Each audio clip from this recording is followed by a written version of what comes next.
Hello and welcome every med student, especially those who studying for the USMLE exam. My name is Muhammad Hashim, and in today's video we will talk about how to differentiate between different types of shock. So let's get started. We will start our video by a man who just collapsed 20 minutes ago. When he came to the emergency department, he has very low blood pressure, which is like 18 on 50, and has tachycardia with the pulse expressed as 120 beats per minute. And the patient has some sort of problem in his heart. S3 is audible. ECG reveals ST segment elevation. It leads V2 through V6. Asks about what hemodynamical changes that likely present in this patient. So let's see how we can deal with this case. First of all, this case is obviously a case of shock. So you have to ask yourself, what are the clues or the keywords that you will find in the case that tells you that this case is a shock? You have to look at blood pressure. If you found blood pressure low with high pulse, this is obviously a case of shock. Your second step is to detect the type of shock. If the case, like the case before, provide a history, so we can detect the type of shock by history. If the case just shows the hemodynamics, so we can detect the type of shocks by hemodynamics. We have four types of shock. The first type of shock is hypovolemic shock. The clue or keywords on the case will be the patient in motor vehicle accident and has blood loss, and then the patient will present with hypotension tachycardia. This is a case of hypovolemic shock by the history. If the patient has any cardiac problem in the case, so it is cardiogenic shock. If the patient has history of infection, so it's septic shock,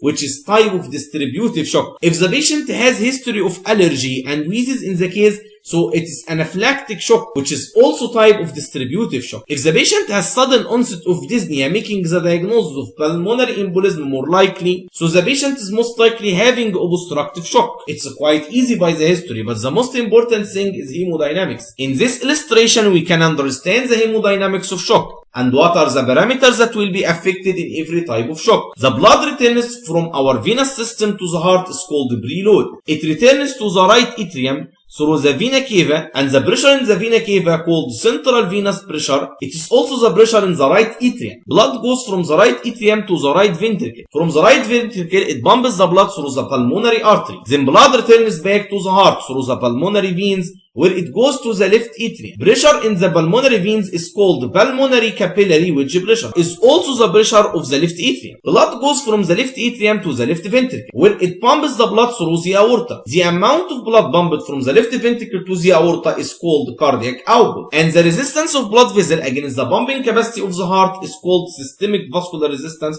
or afterload. These are the parameters that will be changed in every type of shock. So to know how these parameters will change in each type of shock, we must answer two questions. Question 1, where is the primary problem? We have four types of shock. So we have four sites of primary problem. First one, decreasing in preload, leading to hypovolemic shock. If there is problem of the pumping capacity of the right heart to the pulmonary artery, it is called obstructive shock. If there is problem of the left side capacity to pump blood through the aorta, it is called cardiogenic shock. If there is problem of the resistance against the pumping capacity of the heart, so it's called distributive shock. The second question that we must know, what is the effect of the primary problem in forward flow and backward flow of the blood. We have to put two rules. The first rule is the forward parameter is always decreased due to the problem itself until we reach a reflex.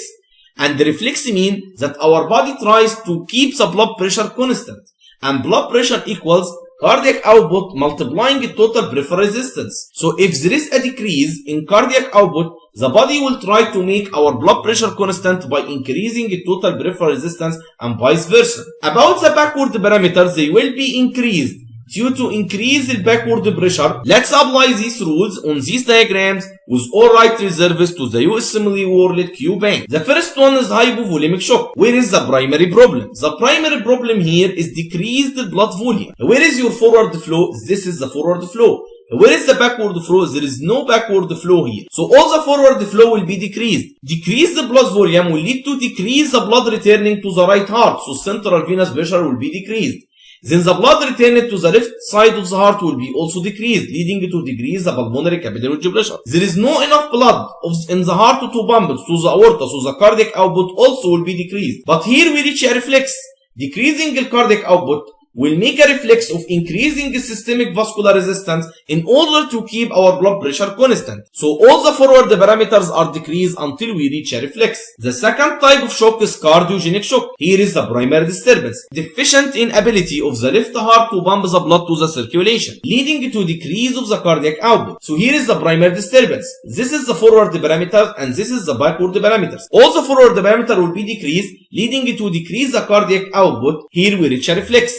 In order to keep blood pressure constant, our body increases systemic vascular resistance. The backward parameters due to backward pressure, as the blood will be collected here in the left atrium, leading to increase the pressure of the left atrium, and then increase the pulmonary capillary wedge pressure, and then increase of the central venous pressure. The third type of shock is obstructive shock. Our primary problem here is the right side of the heart cannot pump blood efficiently. All the forward parameter will be decreased, so the blood returning to the left side of the heart will be decreased, leading to decrease the pulmonary capillary wedge pressure, and there will not be much blood to pump to the circulation from the left side, leading to decrease of the cardiac output, and as a reflex there will be increase of the systemic vascular resistance from the body to keep the blood pressure constant. So our forward parameter is decreased until we reach a reflex. Our backward parameter, as the blood will be collected here in the right atrium, leading to increase the pressure of the right atrium and then increase the central venous pressure, and this is the backward parameter which will be increased. The last type of shock is distributive shock. Here is the primary disturbance is peripheral vasodilation. Peripheral vasodilation on the level of arteriole lead to decrease of the systemic vascular resistance, and here we reach a reflex. In order to keep the blood pressure constant, when decreasing the systemic vascular resistance, the body increases the cardiac output to making the blood pressure constant, and this is a reflex.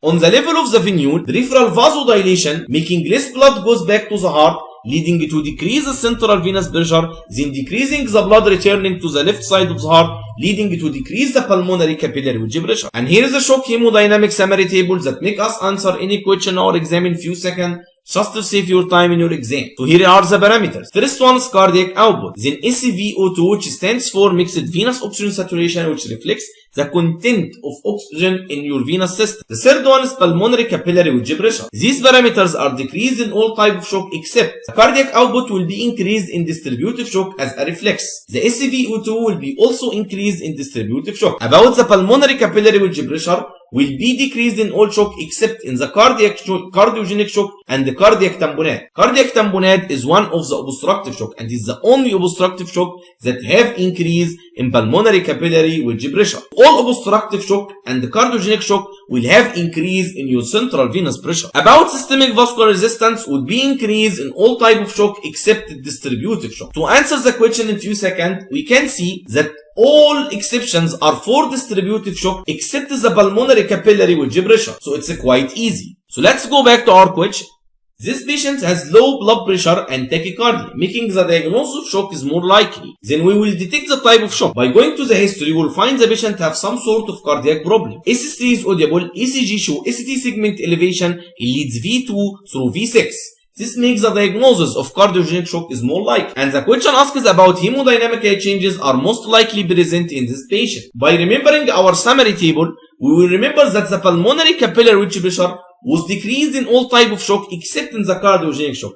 And this is cardiogenic shock making the pulmonary capillary wedge pressure is high. As we said before, the central venous pressure will be increased in cardiogenic shock and all type of obstructive shock making the central venous pressure here also high. The coronary perfusion pressure will be decreased due to the spasm and the ischemia present in this patient. And that's it. You will never hit any question wrong in shock after this video.